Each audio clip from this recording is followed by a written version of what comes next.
Connaissez-vous l'histoire de Félix Moumié, empoisonné par les services de renseignement français au cœur de l'Europe? Emmanuel Macron a reconnu que la France avait mené au Cameroun une guerre au cours de laquelle l'armée française a exercé des violences répressives. Mais sur l'assassinat du leader indépendantiste camerounais, Félix Roland Moumié, le président s'est retranché derrière l'absence d'éléments suffisants dans les archives. Pourtant, les faits sont aujourd'hui établis. L'assassinat de Moumié fut bel et bien l'œuvre des services de renseignement français.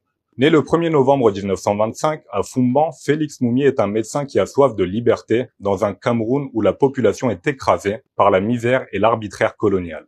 Il rejoint alors l'Union des populations du Cameroun et milite pour l'indépendance de son pays. Mais pour Paris, Moumié est trop dangereux. Il refuse l'indépendance de façade accordée en 1960 par la France et continue de plaider pour une véritable souveraineté du Cameroun. Dans le contexte de la guerre froide et des luttes anticoloniales, le SDEC, ancêtre de la DGSE, le place tout en haut de sa liste noire. En octobre 1960, Moumié se rend en Suisse, à Genève, pour plaider la cause de l'indépendance camerounaise et acheter des armes pour la résistance. Le 15 octobre, un certain William Bechtel, qui se présente comme un journaliste, invite Moumié au restaurant, le plat d'argent.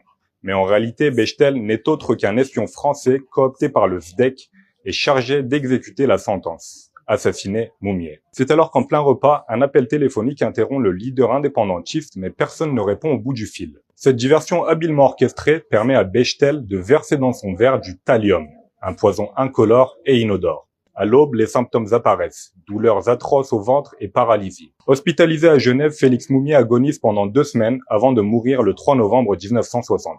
L'enquête suisse retrouve dans l'appartement de Bechtel un plan détaillé de l'empoisonnement ainsi que des traces de thallium dans la poche de son veston. Malgré ces preuves accablantes, l'enquête suisse piétine, Bechtel disparaît et réapparaît 14 ans plus tard. Il est brièvement inquiété avant que la justice suisse ne prononce un non-lieu. Félix Moumié est aujourd'hui l'une des figures emblématiques des luttes anticoloniales africaines, un combat qu'il a payé de son sang. Mais plus de 60 ans après son assassinat, la France refuse toujours d'assumer officiellement sa responsabilité.